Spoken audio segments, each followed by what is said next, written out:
आदरणीय दर्शक महानुभावहरु, तपाईहरुलाई हाम्रो YouTube च्यानलमा फेरि पनि स्वागत गर्दछौं। आज पनि हामीले सधैँझै शिक्षक सेवा आयोग तथा लोक सेवा आयोगका विभिन्न परीक्षाहरुको तयार गरेर बसिरहनु भएका महानुभावहरुलाई लक्षित गरेर मोडल क्वेशन सेट 17 लिएर आएका छौं। आजको सेटमा हामीले सूचना तथा सञ्चार प्रविधिसँग सम्बन्धित रहेर 20 वटा प्रश्नहरु बनाएका छौं। आशा छ आजको भिडियो सामग्री तपाईहरुलाई विशेष उपयोगी हुनेछ। तपाईहरु हाम्रो YouTube च्यानलमा नयाँ हुनुहुन्छ भने कृपया हाम्रो YouTube च्यानललाई सब्स्क्राइब गरिदिनुस्। मन परेमा हाम्रो भिडियो शेयर गरिदिनुस्। आजको भिडियो सामग्री हजुरहरुलाई कस्तो लाग्छ हेरिसकेपछि कमेन्ट गर्न नभुल्नु होला। तपाईहरुको लाइक, शेयर, सब्स्क्राइब र कमेन्टले हामीलाई थप यस्तै किसिमका भिडियो बनाउन ऊर्जा तथा उत्प्रेरणा मिल्नेछ। त्यही भएर हाम्रो च्यानललाई सब्स्क्राइब तथा भिडियोलाई लाइक, कमेन्ट र शेयर गर्न नबिर्सनु होला। अब लागौं आजको मोडल क्वेशन सेट 17 का प्रश्न सेट तर्फ। आजको हाम्रो सेटको पहिलो प्रश्न रहेको छ,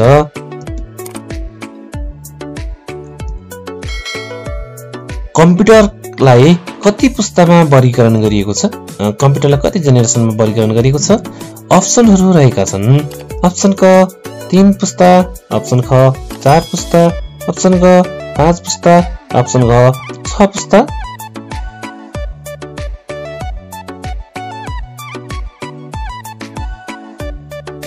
यस प्रश्नको सही उत्तर रहेको छ अप्सन ग 5 पुस्ता।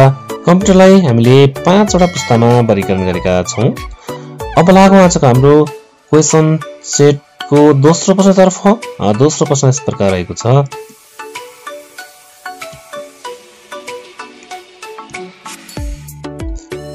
कार्यक्षमताका आधारमा कम्प्युटरको प्रकारमा तलका मध्ये कुन होइन? अप्सनहरु रहेका छन्। Option A analog computer, option B digital computer, option C hybrid computer र अप्सन डी सुपर कम्प्युटर। कार्यक्षमताका आधारमा कम्प्युटरको प्रकारमा तल दिएका मध्ये कुन चाहिँ होइन?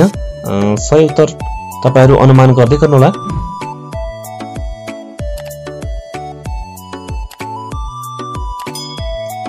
यस प्रश्नको सही उत्तर रहेको छ option D super computer. Super computer चाहिँ साइजको आधारमा अथवा आयतनको आधारमा कम्प्युटरको प्रकार हो भनेदेखि कार्यक्षमताको आधारमा चाहिँ कम्प्युटरको प्रकारहरू एनालग, डिजिटल र हाइब्रिड गरी 3 प्रकारका छन्। अब लागौं आजको हाम्रो प्रश्न सेटको तेस्रो प्रश्नतर्फ। तेस्रो प्रश्न यस प्रकार रहेको छ, कम्प्युटरमा प्रयोग हुने र्यामको पूरा रूप के हो? कम्प्युटरको मा प्रयोग हुने र्यामको पूरा रूप के हो? अप्सनहरु रहेका छन्। अप्सन क random access memory, option B read about memory, option C write access memory, option D read access memory. तपाईहरु यस प्रश्नको सही उत्तर अनुमान गर्दै गर्नु होला।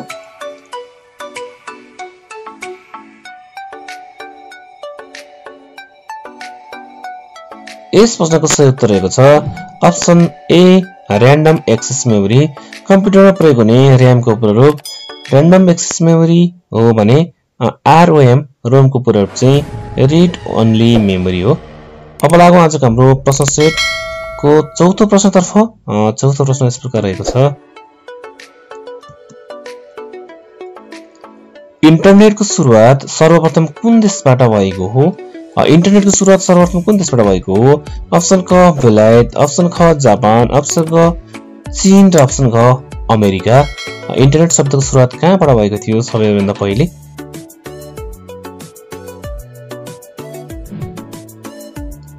यसको सही उत्तर रहेको छ अप्सन घ अमेरिका। इन्टरनेटको सुरुवात सर्वप्रथम अमेरिकाबाट भएको थियो। अब लागौं आजको हाम्रो प्रश्न सेटको पाँचौं प्रश्नतर्फ। पाँचौं प्रश्न रहेको छ, तलको कुन वेबसाइट शैक्षिक संस्थाको वेबसाइट हो? शैक्षिक संस्थाको वेबसाइट कुन हो? अप्सन क www.gov, option be www.edu, option C www.com र अप्सन डी www.anp।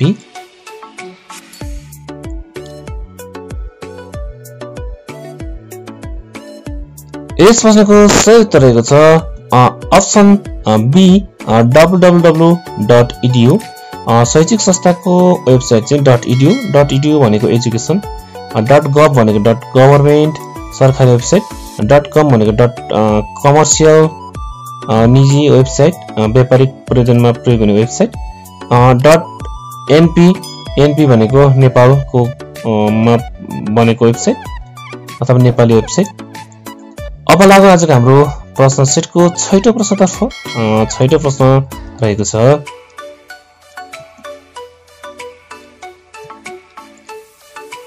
विश्वमा सबैभन्दा बढी कम्प्युटर भएको देश कुन हो? विश्वमा कुन देशसँग सबैभन्दा बढी कम्प्युटरहरू रहेका छन्? अप्सन क अमेरिका, अप्सन ख रुस, अप्सन ग चीन र अप्सन ग बेलायत। तपाईहरु सही उत्तर अनुमान गर्दै गर्नुहोला।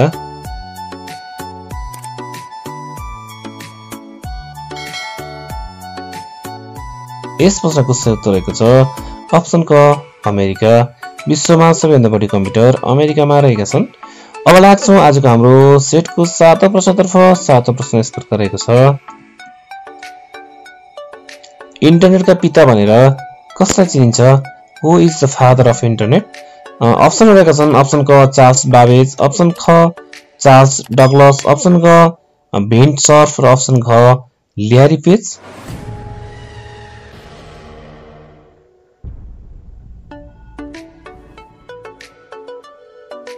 यस प्रश्नको सही उत्तर रहेको छ अप्सन ग भेन्ट सर्फ।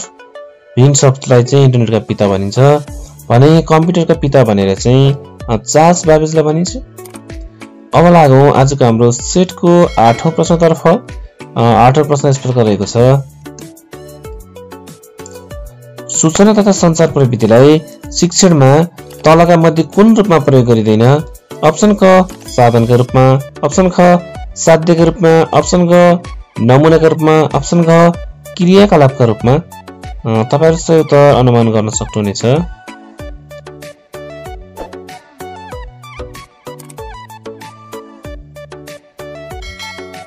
यस प्रश्नको सही उत्तर रहेको छ अप्सन ख साध्यका रूपमा। सूचना तथा सञ्चार प्रविधिलाई साध्यका रूपमा चाहिँ प्रयोग गर्न सकिँदैन भने साधन, नमुना र क्रियाकलापका रूपमा चाहिँ शिक्षण सिकाइमा प्रयोग गर्न सकिन्छ। अब लाग्छौं आजको हाम्रो सेटको 9औं प्रश्नतर्फ। 9औं प्रश्न यस प्रकार रहेको छ, युट्युबका संस्थापक को हुन्? युट्युब हामी धेरै चलाउँछौं, यसका संस्थापक को हुन्? अप्सन क Jawed Karim, option B Jack Dorsey, option C Jerry Yang र अप्सन डी ल्यारी पेज।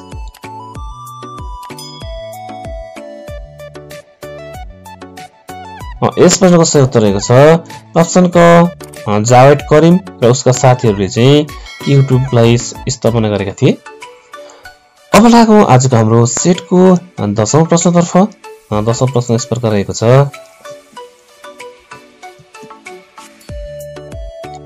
शिक्षण कार्यमा प्रयोग गर्न सकिने सबैभन्दा उपयोगी सफ्टवेयर कुन हो? अप्सन क पावर पोइन्ट, अप्सन ख फोटोशप, अप्सन ग फेसबुक र अप्सन घ भिडियो एडिटर। शिक्षण कार्यमा प्रयोग गर्न सकिने सबैभन्दा उपयोगी सफ्टवेयर कुन हो?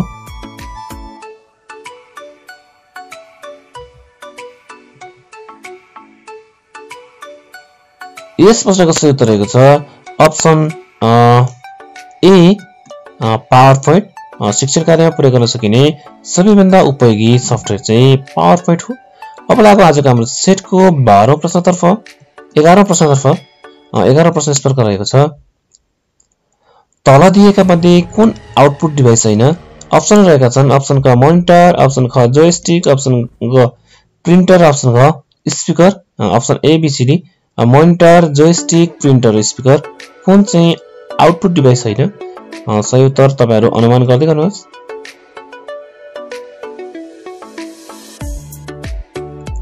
यस प्रश्नको सही उत्तर रहेको छ अप्सन बी जोयस्टिक। जोयस्टिक चाहिँ आउटपुट डिभाइस हैन, यो चाहिँ इनपुट डिभाइस हो। अब लागौं आजको हाम्रो सेटको 12औं प्रश्नतर्फ। 12औं प्रश्न यस प्रकार रहेको छ, कम्प्युटरमा मोडेमको प्रयोग किन गरिन्छ? कम्प्युटरमा मोडेमको प्रयोग किन गरिन्छ? अप्सन क इन्टरनेट जोड्न, अप्सन ख गेम खेल्न, अप्सन ग भाइरसबाट बचाउन, अप्सन घ सफ्टवेयर राख्न। तपाईहरु सही उत्तर अनुमान गर्दै गर्नुहोस्। साथै हाम्रो भिडियो कस्तो लागिरहेछ कृपया कमेन्ट पनि गर्नु होला। यस प्रश्नको सही उत्तर रहेको छ अप्सन क इन्टरनेट जोड्न कम्प्युटरमा इन्टरनेट जोड्न चाहिँ हामी मोडेमको प्रयोग गर्छौं। अब लागौं आजको हाम्रो सेटको प्रश्न नम्बर 13 तर्फ। प्रश्न नम्बर 13 यस प्रकार रहेको छ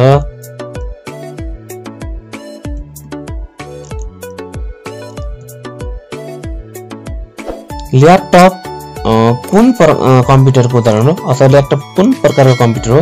अप्सन रहेका छन् अप्सन क mini computer, option B micro computer, C super computer, D mainframe computer.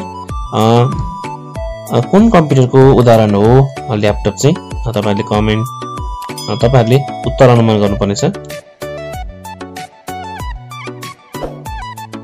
यस प्रश्नको सही उत्तर हो अप्सन बी माइक्रो कम्प्युटर। हामीले चलाउने ल्यापटप चाहिँ माइक्रो कम्प्युटर हो। यो चाहिँ माइक्रो प्रोसेसरको सहायताले चल्छ। अब लागौं आजको हाम्रो सेटको 14औं प्रश्नतर्फ।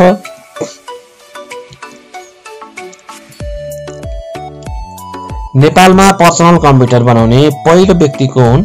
पर्सनल कम्प्युटर बनाउने पहिलो व्यक्ति को हुन्? अप्सन क भरतजङ, अप्सन ख गेहेन्द्र शमशेर, अप्सन ग मुनिबहादुर साक्य र अप्सन ग गोपाल नारायण वैद।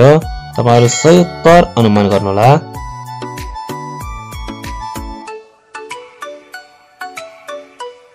यस प्रश्नको सही उत्तर रहेको छ अप्सन ग मुनिबहादुर साक्य। अप्सन ग मुनिबहादुर साक्य। अब लागौं आजको हाम्रो सेटको 15 प्रश्नतर्फ। 15 प्रश्न यस प्रकार रहेको छ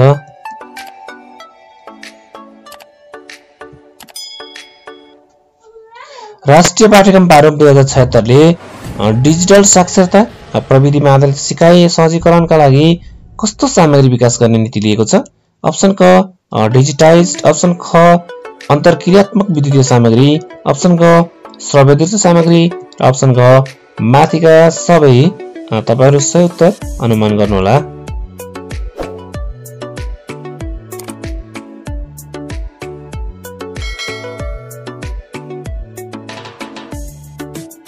यस प्रश्नको सही उत्तर रहेको छ अप्सन ख अन्तरक्रियात्मक विद्युतीय सामग्री। अब लागौं आजको हाम्रो सेटको 16औं प्रश्नतर्फ। 16औं प्रश्न यस प्रकार रहेको छ नेपालमा साइबर सुरक्षा नीति कहिले आएको हो? अप्सन रहेका छन् अप्सन क विक्रम सम्वत 2071 साल, अप्सन ख 72 साल, अप्सन ग विक्रम सम्वत 2073 साल र अप्सन ग विक्रम सम्वत 2074 साल।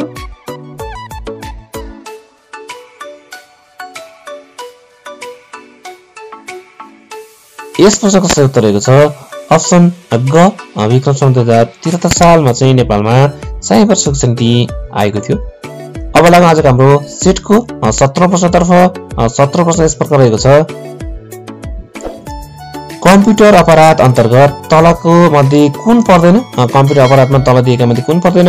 अप्सन क पाइरेसी, अप्सन ख ह्याकिङ, अप्सन ग स्टकिङ र अप्सन ग साइबर इथिक्स। तपाईहरु सही उत्तर अनुमान गर्न सक्नुहुनेछ।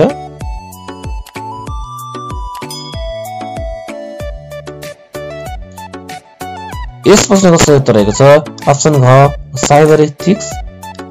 अब लाग्छौं आजको हाम्रो सेटको 18औं प्रश्नतर्फ। 18औं प्रश्न यस प्रकार रहेको छ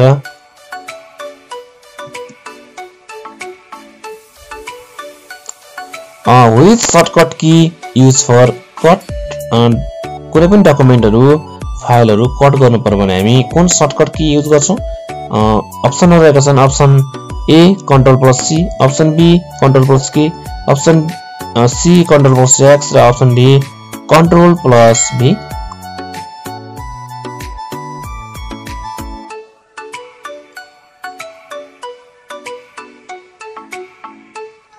यस प्रश्नको सही उत्तर रहेको छ अप्सन सी Ctrl+X। कट गर्न चाहिँ Ctrl+X गरिन्छ, Ctrl+V भनेको पेस्ट, Ctrl+C भनेको कपी र Ctrl+K भनेको हाइपरलिंक। अब लागौं आजको हाम्रो सेटको 19औं प्रश्नतर्फ। 19औं प्रश्न यस प्रकार रहेको छ एमएस वर्डमा बनाएको डकुमेन्टको ग्रामर र स्पेलिङ चेक गर्न प्रयोग गरिने सर्टकट की के हो? ग्रामर र स्पेलिङ चेक गर्न प्रयोग गरिने सर्टकट की कुन हो? अप्सन क F7, अप्सन ख Alt+F7, अप्सन ग Ctrl+F7, अप्सन ख Shift+F7। तपाईहरु सही उत्तर अनुमान लगाउन सक्नुहुनेछ।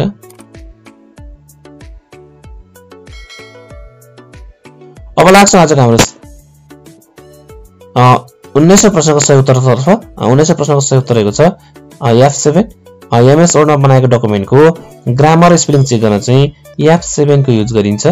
अब लागौं आजको हाम्रो सेटको अन्तिम प्रश्न प्रश्न नम्बर 20 तर्फ। प्रश्न नम्बर 20 यस प्रकार रहेको छ विद्यालय शिक्षामा सूचना तथा सञ्चार प्रविधिको प्रयोग सम्बन्धी निर्देशिका पहिलो पटक कहिले जारी भयो? अप्सन क विक्रम सन् 2069 साल, अप्सन ख विक्रम सन् 2070 साल, अप्सन ग विक्रम सन् 2071 साल, अप्सन ग विक्रम सन् 2072 साल।